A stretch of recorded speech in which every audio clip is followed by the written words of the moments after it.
Hello friends and welcome back to another video. If you're new here, my name is Sophia and I work in film and TV as a freelancer and I work as a production coordinator.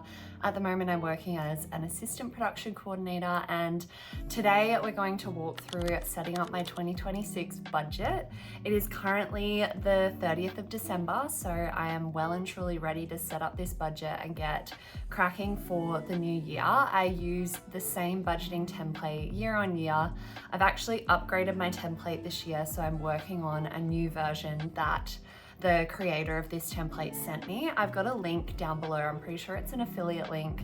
If you are interested in purchasing this spreadsheet, it is really cheap. It's, probably only $16, I think, and you get to just refresh and, copy it into the new year. So it's sort of just a one-time purchase. You never have to repurchase it, and I just have loved it the whole time I've been on my budgeting journey. I think this is probably the 4th year I've been using this spreadsheet, and it does everything I need it to. So let's dive into my plans and goals for the year of 2026. How I'm going to prioritize my income and savings, and how I go about actually just setting up my budgeting template. If you're watching this video, you're obviously thinking about how to hit your financial goals in the year to come and what sort of budgeting template you might want to use. I have absolutely loved setting myself up year on year with the same budgeting spreadsheet, and then also, prioritizing my goals for each month as it comes, because this spreadsheet, as you'll see, it breaks it down month to month, and then you also get the yearly view to overall see, how much you're spending in a year. So I am going to do a video on what I spent in 2025, like all of my expenses. I think I'm going to wait just until we clock into 2026 to film that video so that I've captured absolutely everything, because I know in this last sort of week of holidays, I'm probably spending a little bit more money here and there before I have to go back down south for work. So I will be filming that video, which will be really interesting and a good insight into what I actually end up spending and what I was hoping to spend, because I do think that I overspent in some categories and, was able to hit goals in other categories. So it's not about restricting yourself and, following this to a T. I feel like budgeting for me is really just setting myself up to know where my money's going so that I can reprioritize, because if I see one month I've spent $400 on eating out, which sometimes happens for me, I will know for the next month I'm going to reprioritize, maybe not eat out as much, and direct that money elsewhere to savings or investing goals that I might have. So I honestly think it's more just a good way to reflect on your spending and know where your money's going and know how your priorities are sitting, and if you need to sort of adjust your money habits to better reflect the goals that you want to achieve. So I thought I would just touch on my financial goals for 2025, whether I hit them, and what I'm sort of thinking about for 2026 and how I've come to these financial goals. So for 2025, my goals were to have 120k total income for the year. I have not quite hit this. I am only shy by about $2,000. So my income for 2025 was about, let's have a look, and I will give you the exact number. This also doesn't include the interest that I'm gonna get at probably tomorrow. I think I'll probably end up getting about $250 in interest tomorrow. So my income was $117,957.37. That is gross, so that includes the tax as well. So a pretty good year in my opinion, because I had a couple months there where I actually wasn't working because a job fell over and I didn't have another job to jump onto. I went on a holiday. So there were a couple months there where I was, earning about $2,000. So I really picked it back up in the, at the start of the year and the end of the year. That was sort of where I made the most of my money. So honestly, pretty happy with that. I wanted to reach a net worth of $180,000 and I achieved this. So my current net worth at the moment is probably sitting around $198,000, which is amazing. So I've surpassed that by almost $20,000, which is crazy. I wanted to hit 160K total investments. No, I don't think I've hit this. I've got about 155 in my total investments, so that is amazing. I wanted to make some money from social media, so I technically did make some money from social media because I again got paid from a crocodile video that I shared, it would have been mid last year. And it went viral, and then a company licensed it, and so I got paid from that, and that was almost $900, which was elite. So we love that. I wanted to invest over $20,000, which I did achieve. So in the year of 2025, I invested, and this isn't actually final, this is, you know, just pretty close to what I've invested, was $26,689. So I've invested a lot of money this year, which I'm very proud of. I wanted to reach 45,000 in my house savings account because my partner and I are definitely thinking about buying a property, and I did hit this goal. So that was amazing. I think I'm just over 50,000 now in that account. And so I'm wanting to reach 55,000 by the end of March. So we'll see if we get there. So those were pretty much all of my financial goals for 2025. And I did hit most of them, which is really great. And I think I've, you know, focused a lot on my financial goals for the year and definitely prioritized investing, which is amazing. And I think it's going to pay dividends, literally and figuratively for 2026. So my goals for 2026 are, I've just written these out in my notes again. I would love to reach, this is probably a stretch, but I want to put a stretch goal in there because I managed to hit it with my other goals. So I'm thinking, you know, compound interest, do your thing. I would love to reach $250,000 net worth. So we'll see what happens. I would love to invest 25,000. So I think this will be pretty achievable if I am able to have consistent work over the months of, you know, July, August, when I had that lull this year. So I obviously didn't invest that much those months. I'd love a 120K income year or more. We'll, you know, see how that goes. Again, I think if I'm able to just keep consistently working throughout the year, that will be fine. I would love to receive $2,000 in dividends, $3,500 in bank interest, and hit 60K in my house savings. So those are currently my financial goals. I sort of have like smaller goals that I achieve on the month-to-month basis, you know, putting some money in my, you know, holiday sinking fund and those sorts of things, or reducing expenses. But overall, these are my income and financial goals for the whole year. So let's dive into the juicy part of this video, which is actually setting up my budgeting spreadsheet. So I will screen record and we'll go into it together. Okay, so I am recording my screen and we will just go into the budgeting spreadsheet together. So essentially you just end up downloading this spreadsheet. It is a Google sheet, so it's live. You can access it from your phone if you need to. I rarely do that. I usually just go onto my computer and log things. So first things first, you'll have some information that you read at the start. I never really have to read that because I've used this spreadsheet so many times, but helpful for those who are starting. And then you come over to the start column and you set up your categories. So I've already gone in and done this for my own, you know, breakdown of how I want to split up my income, savings, bills, expenses, and if you have any debt, you also list that there. I don't have any debt. I only have my HEX debt, so that just gets paid off automatically. I don't really have to worry about that. So coming into income, I break it up into freelance, bank interest, dividends, presents. So if I, you know, get gifted some money, surveys and shop back, so that's sort of money coming back from, you know, just doing a survey or, you know, the app shop back. Referrals, so I did actually get quite a few referrals for Raiz this year, which was great. So it was just interesting to log that income. Containers for Change, which is the recycling initiative. Social media, I've popped this in there because I'd love to see if I can earn anything from social media this year. Per diem, so these are what I get when I'm working away from home, which I'll be getting quite a lot of this year. My tax, I love to just log this as a separate income thing.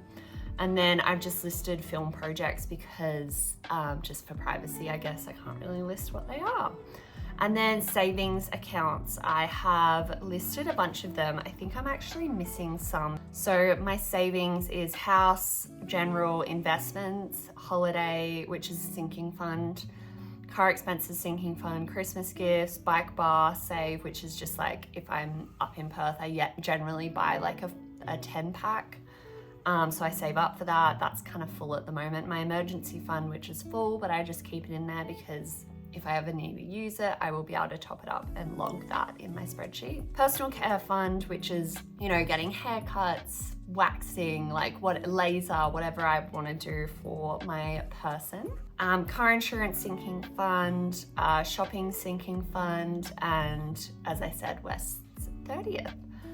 And then coming over to bills, I've populated with all the sort of bills that I have, and I have adjusted this a little bit from last year. So I've added some more in because it's great. In this new spreadsheet, there are a lot more spaces for popping in categories, whereas in the previous spreadsheet, it was a lot less. So I had to really, you know, truncate some bills and expenses. So we've got our obvious ones: rent, electricity, internet, health insurance, phone bill, streaming services, Google One, Apple iCloud, Raiz and bank fees. And then I have my donations, Wilderness Society and Greenpeace, Fitstop, gym membership, Adobe Creative Suite, RAC Roadside Assist, Rego, accounting fees, Dropbox, Chiro, doctor, dentist, ClassPass, and Ladder. So a lot of different bills there, but I just thought I love to split it up sort of as much as I can to see exactly what I'm spending on each thing. Coming over to groceries or expenses, sorry, we've got groceries, eating out, fuel, household items, which is, you know, stuff at IKEA or, you know, buying pillows or things like that for the house. Shopping, electronics, personal care, New Harvest, which is like the protein powder that I use, bike bar and Pilates. So that's if I actually, you know, purchase a pack to go do Pilates or bike bar or whatever. Pharmacy, alcohol, Uber and transport, car expenses, parking, travel and accom, gifts, books, events or activities, and office supplies. So those are pretty much all of the categories that I find myself using. If there's a category that I, you know, discover comes up in 2026, I will just add it and start using that as a new expense category. So once you've set this up, you can actually go into payments. And this is going to populate in each month. So it'll populate, you know, over in the month tab. It'll populate here of what bills you'll have for that month, and then it gives you the total down here. Here we'll go over to payments. I've actually pre-populated this, so I know my rent is going to be $9.50, internet's about $35, health insurance is $73, phone bill, Google One, Apple iCloud, Raiz and bank fee. You know what I actually need to add as a bill is CapCut, because I do end up paying for that each month, and I'm pretty sure it's $14.99, so I'll just add that in as a bill. ClassPass and chiropractor. So I've got all of my bills and they will pre-populate into the month, so I can see each month I will need to have $1,382 to cover my base bills. That doesn't include like variable expenses like groceries, fuel, etc. So I kind of end up spending, I think last year on average, I would probably spend, you know, when I'm home and not traveling, I'd probably end up spending about $3,000 a month just living. So we may as well go into the log just to show you what to do. So for the log, it's actually in American format, which is kind of annoying, but you put the month, the day, 2026. And so, for example, let's say I spend $250 on an expense. So I pop in an expense. My subcategory is eating out. And then accounts. Oh, I haven't set this up. This is new. I don't think I'm gonna use that accounts feature because I don't really need to track like where the money's coming in and out of, because I just share it between 3 different accounts. Okay, so I will just show you how that expense is populated. So we'll come over to January and you can see that I actually spent $250 eating out, so I could pop in $250. I do wonder if it will change the amount. I love that it actually colors now. That's really fun. Okay, so let's set up, oh no, so you can't actually delete from the log. So let's get rid of this just because that was an example. And I would love to set up January. So let's set it up together. So for January, I foresee bank interest. You can just sort of plot what you think and predict might be your income for that month. So I generally put about $300 for bank interest because that's sort of around the ballpark of what I've been getting. Dividends, I did see I'm getting paid about $125 in dividends. So let's put $150 to be safe. Surveys, referrals, maybe $10. Containers for change, nothing. Social media, nothing yet. We will see. Per diems, I will definitely get, let's have a look at the month. I'm going to get paid only three times in the month of January because of, the holiday break. So I won't get paid that first week that I go back to work. Income for the month of January from that film project is going to be $4,605, and then the tax I just calculate would be, so my tax is going to be $1,995, and then per diems $177,450 for that month. So that is only a 3 paycheck month, so it's just going to be a little bit lower than general. So those are my planned income for the month, is about $8,800. And then in terms of savings, I think I'm going to try save $1,000 into my house account.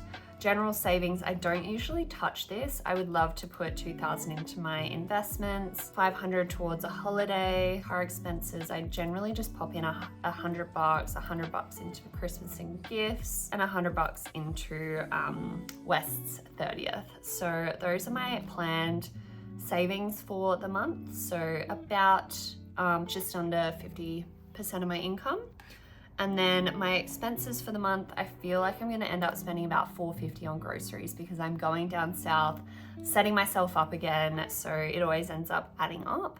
Eating out, let's put $200 because I think I will need to eat out once or twice over the month because I have events on the weekend. Fuel, maybe $100. Household items, nothing. Shopping, I'm gonna budget, actually let's do $100 because I have a bachelorette party I really need to buy an outfit for January, so I might end up having to do that this week after the new year clocks over. Electronics, nothing. Personal care, probably, what have I got? It'll be about $82.50 I think because I'm getting a haircut and I've already paid a deposit. New Harvest, probably $100. Bike bars and Pilates, nothing. Pharmacy, nothing. Alcohol, nothing. Uber and transport, maybe $20 because it'll probably be more than this because I need to get back from the bachelorette party. Anyway, see how that goes. Car expenses, hopefully nothing. Parking, nothing. Travel and accom, nothing. Gifts, maybe $50. Books, nothing. I've already bought 2 books, so I'm started a new one called My Friends by Frederick, can't remember the last name, and then I bought another book by Emily Henry. I also can't remember the name of that book, but so I've got some books to read. Event or activity, nothing. Office supplies, nothing. So I think my variable expenses are going to sit at around just over $1,000. So this is actually very low income spending for me, but we'll see how we go. But that is essentially how I set up each month. So I'll just do that month to month, and then I go into the log and I just log everything, and then you can see, your year overview of, how you're spending for the year and saving bills, etc. So overall, it is obviously looking very blank, but it will start to all populate once I have some expenses to add. So that is pretty much all I'm going to do to set up my budgeting spreadsheet for the year, and hopefully I can achieve my goals by doing this. I will just run you through exactly what is in the budgeting spreadsheet so that you have a really good idea of what is included, just in case there's features that I don't use that you might like to use.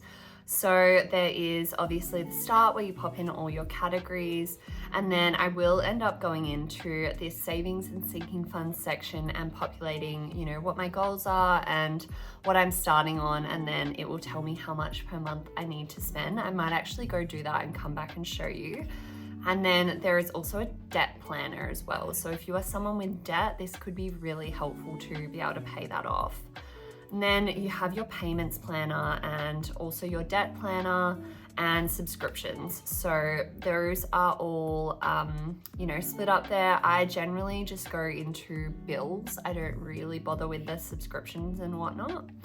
And then we have the log. Obviously, this is where you just log all of your expenses and savings, income, everything.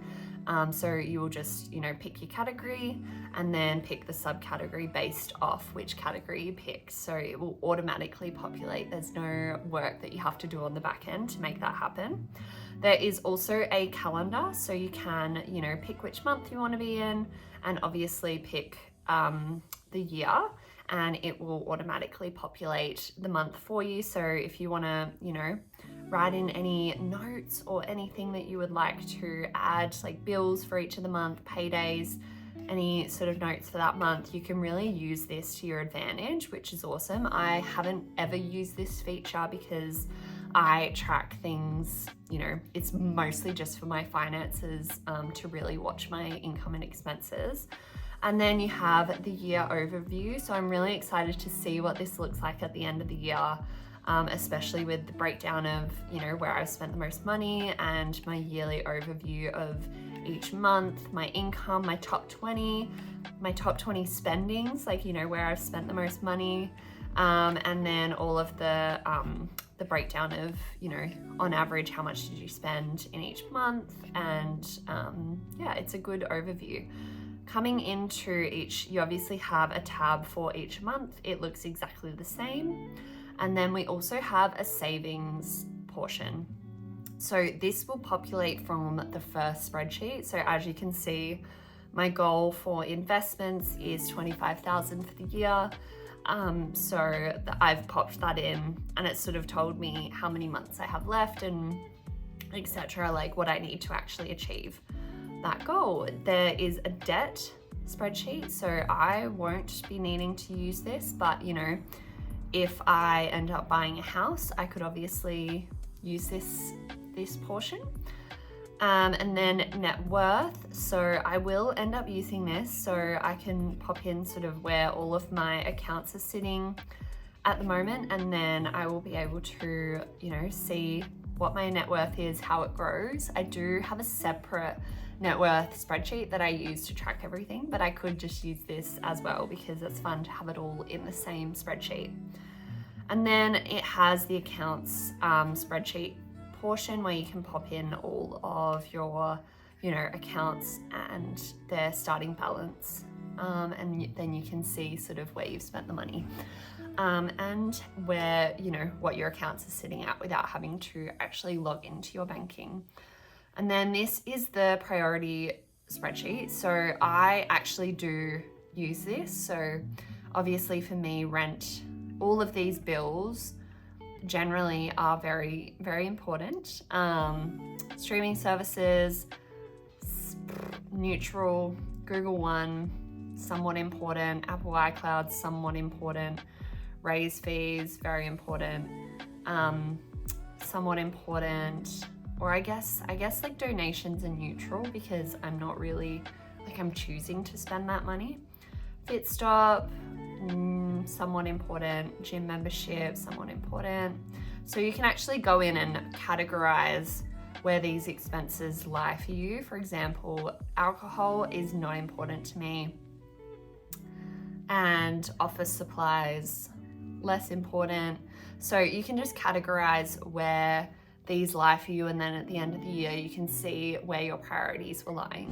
So that is my spreadsheet and setting myself up for 2026. I am really hoping it is a successful, positive, and abundant year for everyone out there. And if you have any sort of tips and tricks that you're taking into the new year, I would love to read them. So please share with me below.